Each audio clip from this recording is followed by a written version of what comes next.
Já a minha transmissão automática escalonada, ou seja, sisteminha cicloidal, acaba sendo a melhor no questão de tempo de resposta de troca de marcha, progressividade, qualidade de troca de marcha.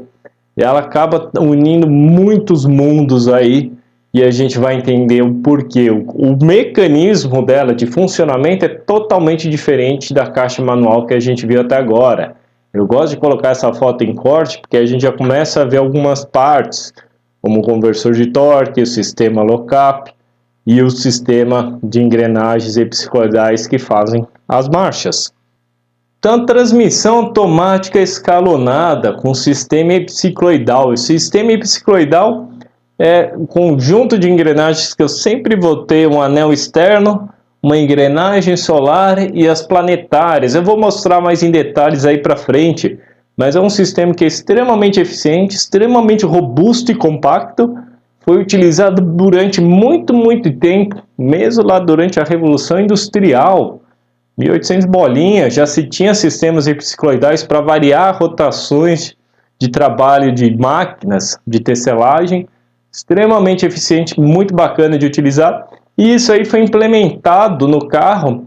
Não assim, é engraçado você pegar a história do carro e falar, tal coisa foi implementada em tal ano, é difícil dizer, porque tinha sistemas hepsicloidais já na década de 10, de 20, pessoal correndo em Indianápolis com sistemas desses, mas quem implementou mesmo para uso em carro de passeio com conversor de torque também é outra coisa que migrou da indústria para o carro e colocou isso em prática, começou a colocar isso para ser vendável, foi a Buick, em 1948.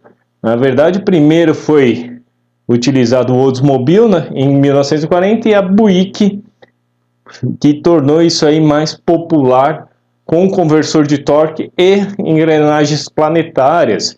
É engraçado que esse sistema foi inventado por dois brasileiros que venderam a patente para a GM na época.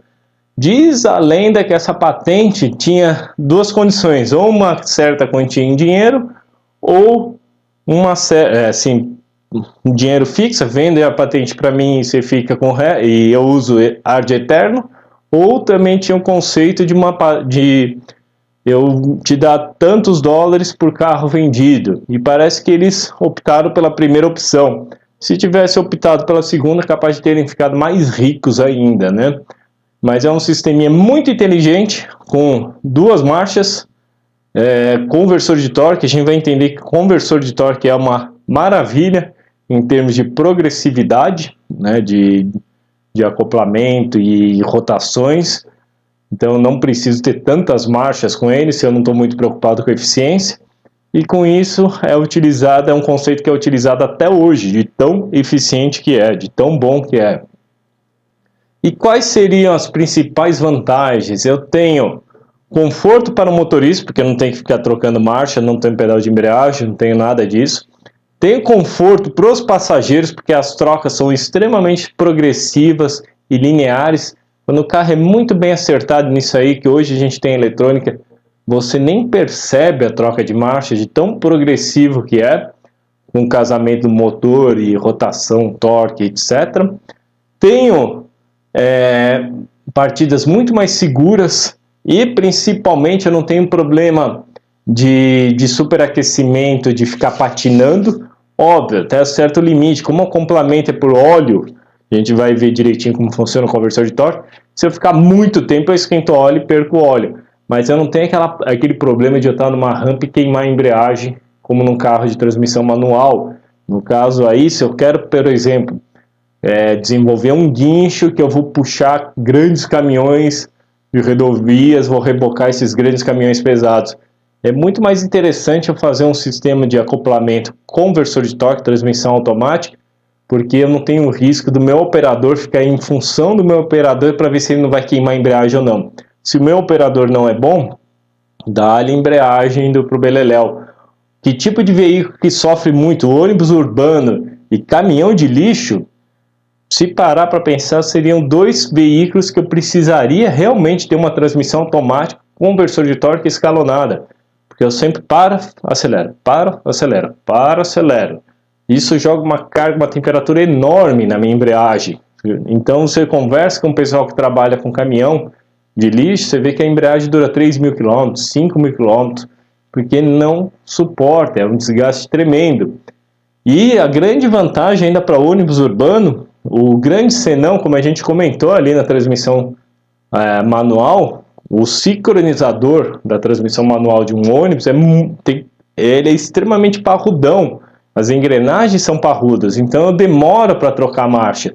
Repare que o ônibus em cidades que tem ônibus automático e o outro manual, repare que o ônibus automático ele acelera muito mais rápido que o manual, porque o manual, toda vez que eu acelero a rotação do motor diesel, ele ganha muito pouca rotação e já pede para trocar marcha, e eu levo muito tempo trocando marcha, enquanto do automático ele vai com o motor em plena carga o tempo inteiro.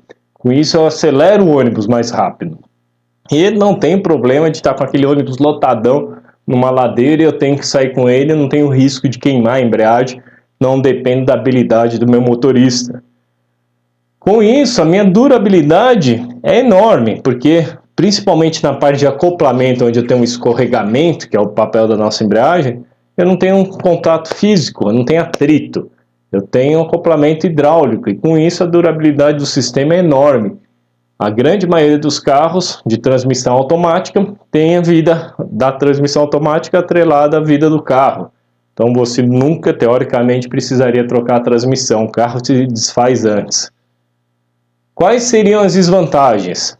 Tem um maior custo de produção, ele é mais complexo, é mais custoso, tem mais peças envolvidas que precisam de usinagens mais detalhadas.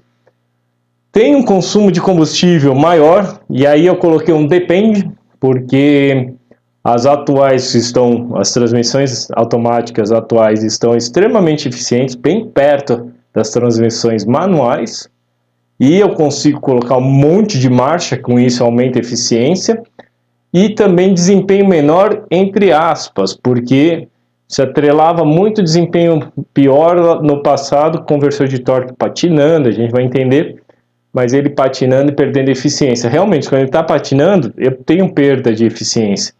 Mas, por outro lado, se eu tenho potência extra, né, se eu tenho bastante potência, meu motor gera potência, na verdade eu consigo até melhorar o desempenho do meu carro, a ponto de super esportivos e carros de arrancada utilizarem conversor de torque. Então, coloquei o depende nas duas situações, principalmente que a transmissão automática escalonada praticamente não tem intervalo de troca de marcha. Eu consigo fazer uma progressividade entre uma marcha e outra, e com isso eu ganho tempo, enquanto na manual eu tenho que interromper o torque, pisar na embreagem, trocar a marcha e acelerar de novo. Isso eu perco meio segundo, 0,8 segundos de interrupção de torque, coisa que com a transmissão automática não, está empurrando o tempo inteiro.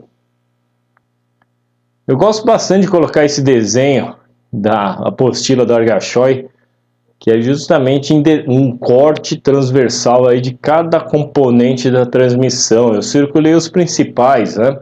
Conversor de torque, sisteminha de acionamento de embreagem de cada conjunto epsicoidal, as engrenagens em si.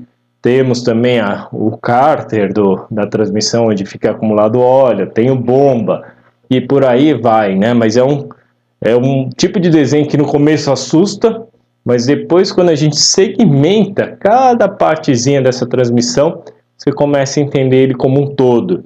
E essa é a proposta, né? Quem tiver interessado pode até passar, ficar comparando a figura e tentar achar cada númerozinho ali, o que representa cada número ali na transmissão. Mas para ir de forma mais resumida, a gente vai começar a ver as transmissões em cortes e vamos começar a discutir pelo conversor de torque, uma grande maravilha, por incrível que pareça, muitos criticam, mas ele tem em termos de engenharia mecânica, em termos de engenharia de automóvel, ele é uma peça simples, mas muito inteligente.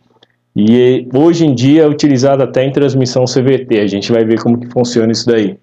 Então, uma transmissão da Allison, comercial, em corte, Muito bonita a peça, né? Outra transmissão utilizada pela Ford, de 11 marchas. Aí começa a discussão se realmente precisa de tantas marchas. E aí não seria mais fácil até fazer uma CVT? A gente até vai explicar em mais detalhes esse conceito num videozinho extra. Por que eu preciso de tantas marchas e qual que é a vantagem da CVT?